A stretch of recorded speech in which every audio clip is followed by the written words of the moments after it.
17-10. Touchdown, Chargers!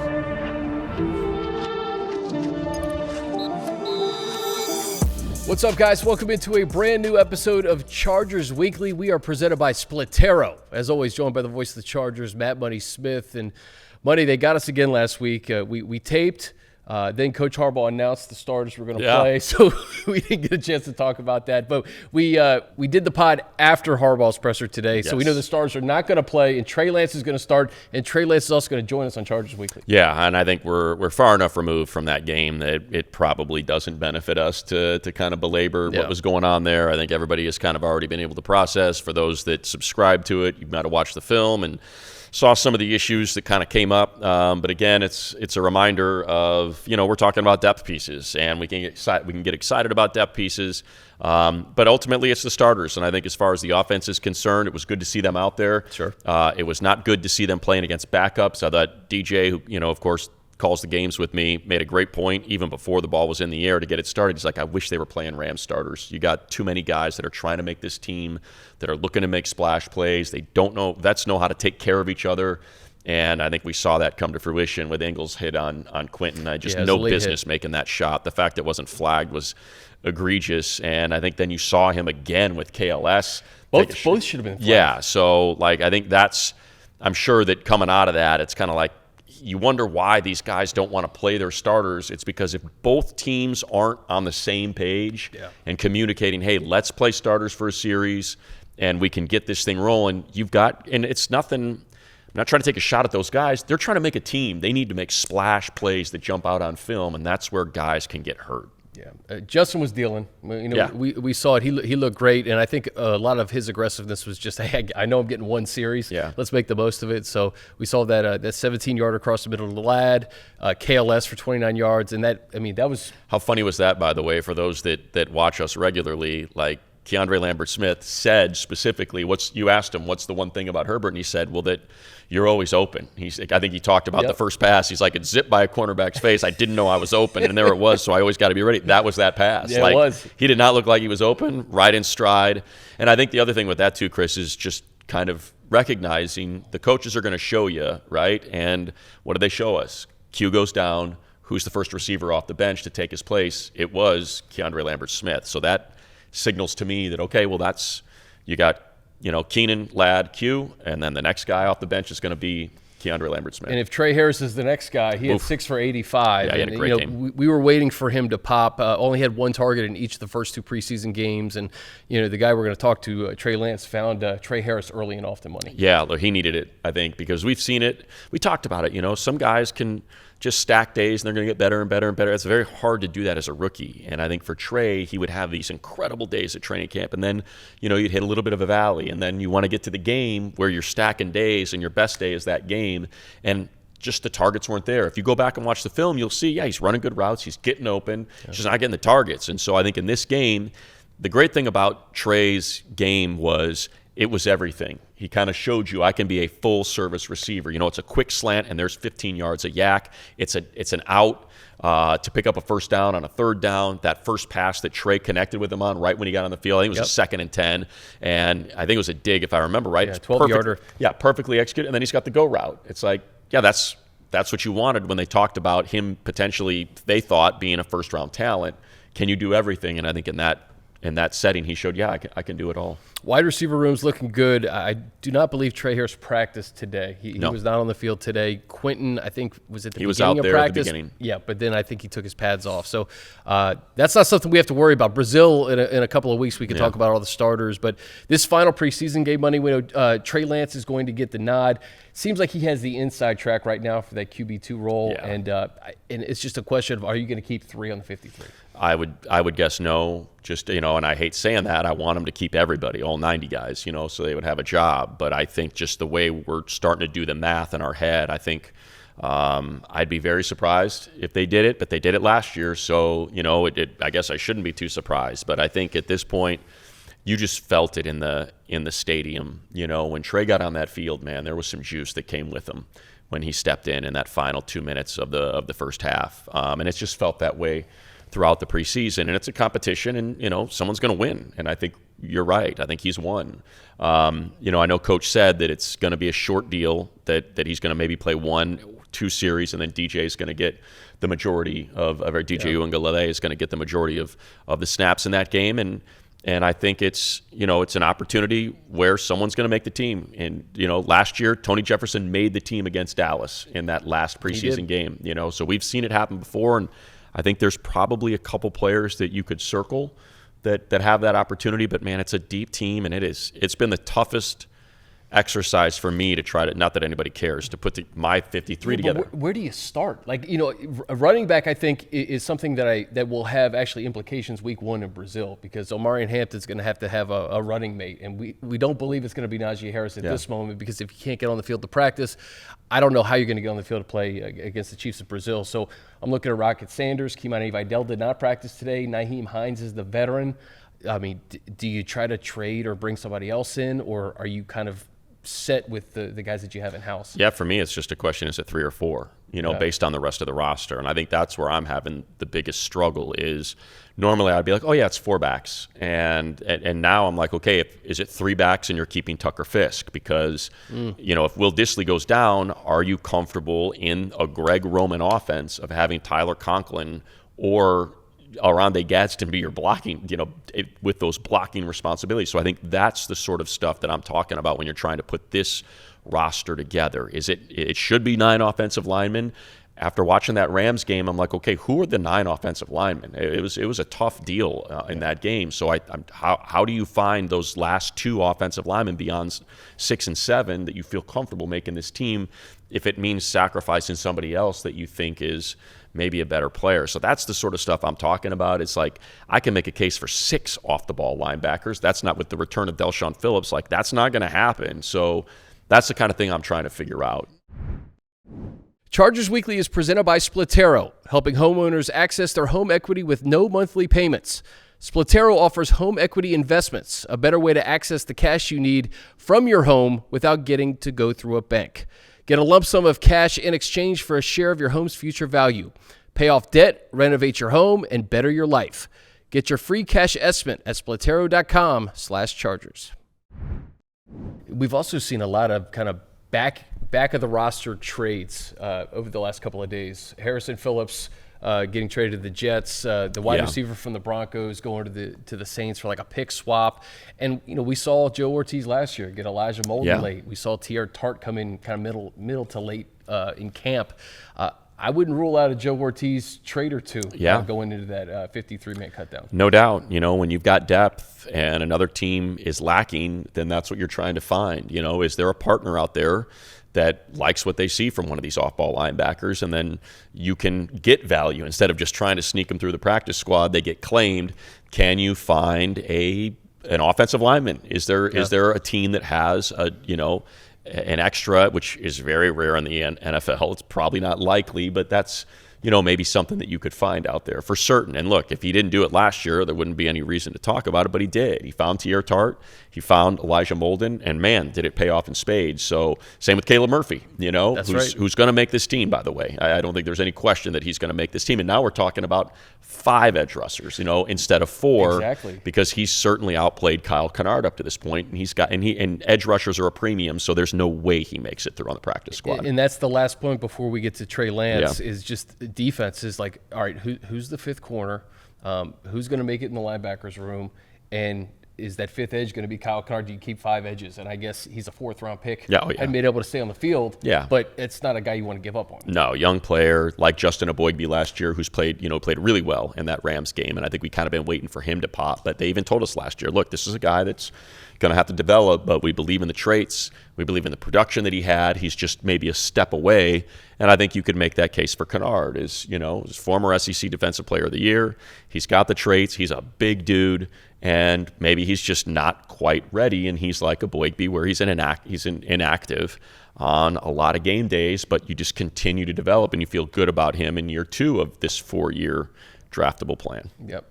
abbreviated version of Chargers Weekly this week because the game's on Saturday. So a little preview heading into San Francisco as the Bolts go up there in Santa Clara to finish out the preseason.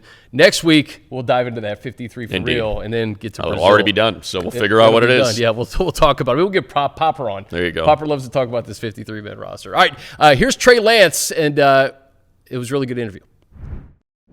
All right, guys, as promised, Trey Lance joins us on Chargers Weekly. And, Trey, it's been a joy to see you perform these last 3 or 4 weeks. What's it been like wearing powder blue and just this preseason in general for you? Yeah, it's been pretty cool. It's a fun place to be. One thing, from the first day I got here, OTAs, I just noticed it's a joyful place. Guys enjoy it.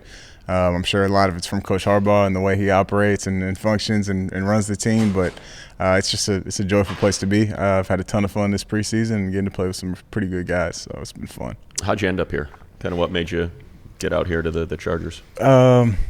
Free agency was new for me, so I learned a lot for sure going through it that first time. But after I got to talk to Coach Harbaugh, G-Row, Coach Day, it was pretty much a no-brainer for me. G-Row having majored in the quarterback run and zone read, power read, that type of stuff was obviously a big part of it. But then just hearing Coach Harbaugh say, "We want you to be here, and I'll have a fair chance to compete." That's all I was looking for throughout this whole process. My goal going into free agency and everything this year was just to take a step in my career in a positive direction, and this seemed like the best place to do it. You mentioned the offense, but also just the quarterback's room in general. I know you probably knew Justin Herbert from afar, but what surprised you, or what did you learn about just being in a room with him that has made you better? Yeah, the first thing I noticed, just learning the offense was how athletic he is and how well he moves, how fast he is. And then once I, got to know him better, the type of person he is stands out, the most above everything. But the way he plays the game, I think, we play the game similarly to a certain extent. And, it's been just I learn something from him every day. We love college football, so the stuff that you guys are doing at North Dakota State is pretty cool. I mean, and we had Easton here, one of our favorite people, just an awesome guy, and I know you got to be with him. Just kind of take us through that program. What makes it special? How they continue to get top shelf players and athletes, guys that get drafted in the first round, play in the NFL. What is it about that program? Because it's not a Power 5 or now Power 4 program, but they're still pulling a lot of talent and continue to dominate. Yeah, it's a special place. You nailed it. Easton's was my big brother from the first day I stepped on campus, the first day I signed. And I don't think I'd be where I am today without him, and I can honestly say that. And you guys know just the type of person he is. But it's a special place. It's a unique place. I think a lot of things that have to do with it is, there's not a whole lot of guys that are at North Dakota State that was their dream school to go to. So I think that's part of it. Guys there have a chip on their shoulder, Fargo, North Dakota. I love it. It's a great place to be. But, if you look at all the cities and college towns across the country, it's probably not on a lot of high school kids' list. Once you get there, the strength staff, just the way the culture hasn't changed. I know culture's a big buzzword, but just the way things operate, the way things are ran from the strength staff, especially Coach Kramer. I got to give him a huge shout out. He's the heart and soul of that program. And from coaching staff to coaching staff, I had a coaching change when I was there, and nothing changed. They kind of pick up where the last coach left off. What was your dream school? If you would have asked me going into my freshman or sophomore year, I thought I was going to the University of Minnesota, without a doubt. And they didn't want you to be a quarterback? Is that what the deal was? Correct, yeah. So they want you, wide receiver, tight end kind of thing? Safety, yeah. Safety. So the Phillip Rivers path, that's what Alabama you want to go to Bama, and they're like, you're a safety. And he's like, no, I'm going to NC State. Yeah. Worked out for him. Yeah, amen. All these Chargers connections. We saw your arm on display in Canton, and then, using your legs in that Saints game. And then, when Taylor goes down with like a minute and change left in that first half, I don't think you thought you were going in that first half, and all of a sudden 12 yards to Trey Harris, 12-yard run, that beautiful ball down the sideline to KLS. Take me through that last minute of that first half and just the splash plays that were made in an effort to score before the half. Yeah, it's just guys being where they're supposed to be and making plays when the ball comes their way. I was excited, to be able to – that was my first, I think, pass to Trey Harris in a game. And I knew, one of my goals was to get him going, just because he's been doing it in got him practice. going. He's been doing it in practice at such a high level, and just want to give him that opportunity in the game. And guys just kept making plays, and we were able to get some points on the board. Yeah, Chris said it. It was, I called the games with DJ, and we were, kind of waiting in that Hall of Fame game. We're like, all right, we're gonna get the legs going here, and it just, didn't present itself. So No doubt. Was that conscious? Was that something that you're kind of walk us through? Because then obviously in the second game, it's I think 3 in a row for 35 yards that you got the score. So kind of how does that lay out for a running quarterback, and when you decide to pull that trigger? Yeah, I think it's just the flow of the game. When D-line is jumping out of gaps or giving me free lanes to go move the chains, I'm gonna go do that. 10 out of 10 times. But when things are open on time and no protection issues, nothing like that, like I'd love to be able to get the guys the ball that are a little bit more athletic and can do some cooler things. But there's a lot of people that are more athletic than you. I mean, that's a short list. Those guys, they've done a great job just making plays, and I like to get them the ball, and it's fun to see what they can do with it. You mentioned Greg Roman's offense. What is it about this offense specifically? And you've said this a couple of weeks ago, I think, after Canton. It's just, hey, Dallas is different, San Francisco is different, the Chargers are different. But this offense specifically, what have you kind of gravitated towards that kind of makes this feel right to you? Yeah, I think, after being here and after having spent time with a receiver room specifically, just how detailed they are, I think when we're on the same page as quarterbacks with the receivers, tight ends, running backs, and they're on, they're at the right time or at the right spot at the right time, that makes everything, click. From Giro, standpoint, it's been cool to see how much he can do and how much it's just kind of in the back of his head that he'll just throw out an idea like that. And I'll be like, let's do it. And he'll be like, we'll see what happens. We'll see what happens, But just so many people in this building that have been other places, and I know it's like that everywhere. Like I said, every place is different. Every place is unique. Every coaching staff and players is unique. But these position group coaches especially haven't been other places and pulling clips and haven't been around so many other guys. I mean, it's just so much knowledge in the building. There's a certain benefit to having everybody pull the rope the same direction in a position group room, but it seems like it's pretty heated competition between you and Taylor for this backup number 2 to Herbert. So what is that relationship like? How does that work in a court? Because you've been in a few different quarterback rooms. How does it work when you're all competing for that same job, but you're trying to help out whoever the starter's going to be, yet you're competing, you want an opportunity? Yeah, it's everyone outside will try to make it a big deal and make us, it is a big deal, no doubt, but try to make us, pit us against each other, something like that. But at the end of the day, we both control what we can control. We go out there and try to have the best day as individuals that we can, and at the end of the day, we'll see how it shakes out. I know it's my mindset going into it, and throughout, training camp, it's just one day at a time.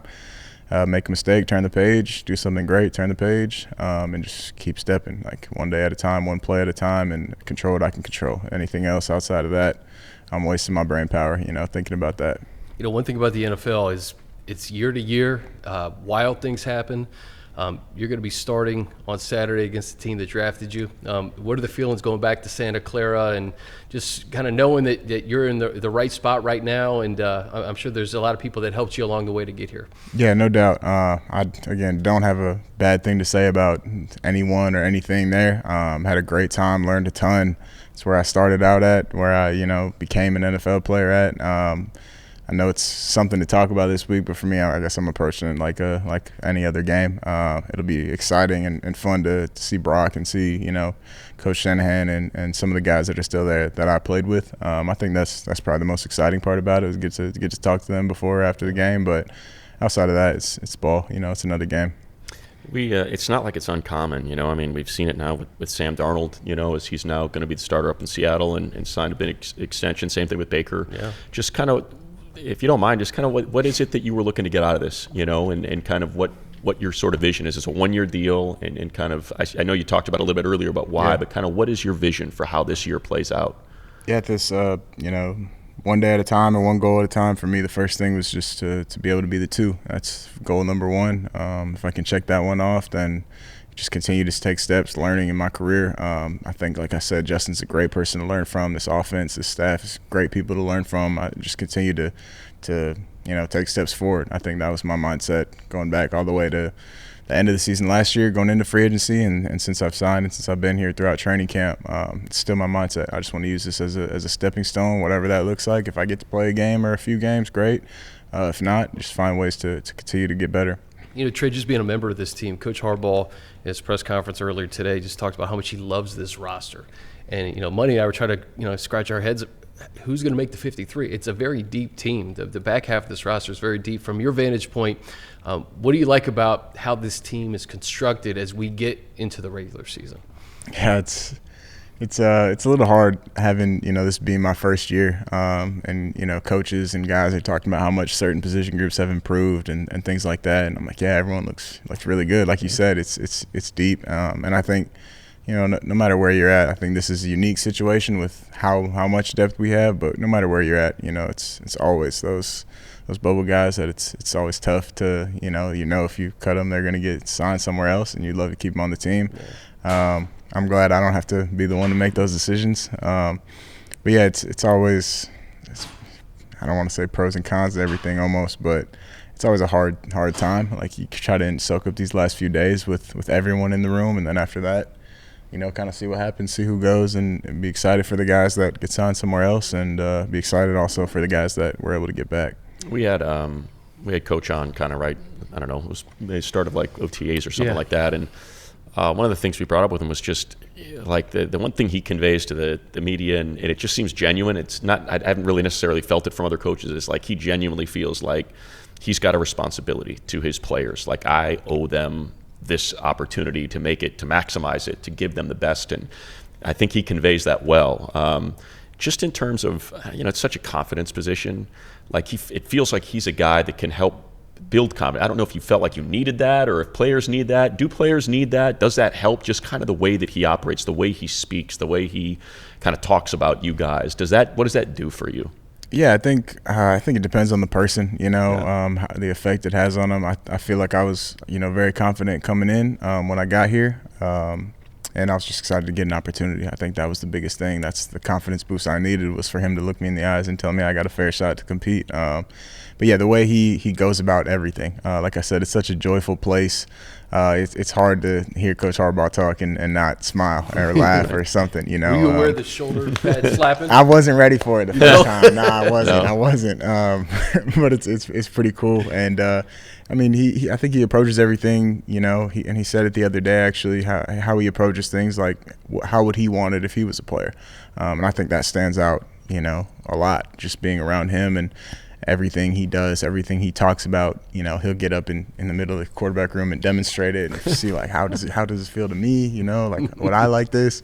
So it's cool. It's so cool to see and to be around. And I'm gonna have Coach Harbaugh stories for the rest of my life, just from this one year. Just from this month. Yeah, and it's pretty cool. It's a unique place to be, and he's one of a kind, man. He's awesome. That's awesome. You mentioned some of the guys on the bubble. Some of us, I think, as fans, some people look at the preseason 3 as, all right, starter's going to sit, you get ready for week 1. But being in that locker room, how much this game means to some of these guys in an effort to make the team. It's their livelihoods at stake.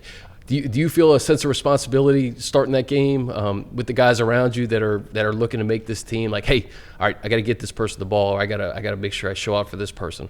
I think getting guys the ball can be a slippery slope. Yeah, it's a hard thing to play, hard way to play. But I think overall, just you sit back before the game or on the plane on the way to tomorrow, and you kind of, like you said, it's important. This is. Guys go into it and people say, oh, it's just a preseason game, but like, guys are out there playing. The guys that are on that field are playing it the same way they would play in the Super Bowl. Like, guys are out there giving it everything they got. And like you said, that's what matters. Like, what you put on tape right now, what matters not only for your situation here, but for 31 other teams. And I think guys understand that. Yeah, I know it's an odd way for me to get to this because I'm going way back. But because we brought it up, and I would love to know, just, and this will be the last one for me, but just kind of, what was it like playing one game before, you have one, like, not 0 games, but one game? For people that don't know, like, coming into the NFL, you're coming in the COVID year and your season gets canceled and you just played a single game. So you don't, when you come into the NFL, right, you're 2 years removed from kind of, save one game from playing, right? Yep. So what do you think that did? Like, what was it like just having a single game, and what was that game like? It's just so weird to me. Yeah, it was definitely unique. COVID was unique for everyone. We started our fall camp, and then we were actually supposed to open the year with Oregon, and Pac-12 was the first to cancel. So then we get 2-3 weeks into our fall camp, a couple weeks out from what's supposed to be our first game against Oregon, and everyone cancels. So everyone goes back home. I get a call from my head coach a couple weeks later, and, they had been calling over 100 other schools trying to just find someone to play us because we could play up to 3 non-conference games when FCS moved the season to the spring. So he said, we found one game. Do you think guys would want to play? Guys were like, heck yeah, we want to go play. So, it was unique. I mean, I'm sure the NFL season was crazy, too, with no fans in the stands. It was that same type of thing, like family and scouts in the stands. So it was unique, but I think, you'd do anything to play one more game. I knew, and I think my guys knew that it was my last one there. And, I was excited for it. Everyone was excited for it. It's definitely, kind of a bittersweet moment. Threw my first pick in college that game, too. Right. Hey, get it out of the way. Yeah, knocked that one out. But no, it was super special.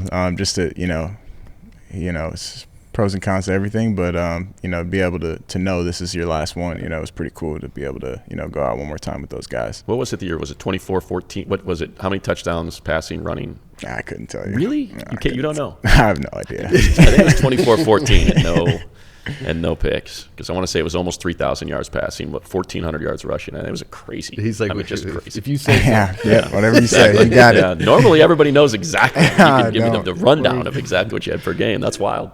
Trey, last one for me, and it kind of goes in line with this. I mean, you're only 25 years old. It seems like you've been in the league for a lot longer than you really have. Tyler Shuck, who we just saw, is 26, right? The rookie who was just drafted by the Saints. It's got to be a comforting place to. You just mentioned the comfortability here, but just how much meat on the bone you have in development to have a very long NFL career. How do you feel right now in this phase of your NFL career right now? I feel great. I think I feel like I have a new normal is how I would phrase it. With everything, with how I go about my life, in the building, on the field, and at home. And I think I've grown up a lot in these first 5 years. I can't believe I'm going into year 5. Like you said, it flies by. But, the highs and lows, been through a lot, I feel like, but at the same time, been through nothing. So I don't really think about it too much. It's more something for you guys to talk about. Yeah. I take it one day at a time. Just like I said, I think, yes, I could say I'm fine, I'm 25, but I had the same, conversation with myself going into free agency. I'm okay right now. I'm 24, but I don't want to be in the same spot in 2 years and saying the same exact thing. So for me, it's all about just taking that next step, progressing, and taking advantage of opportunities when they come.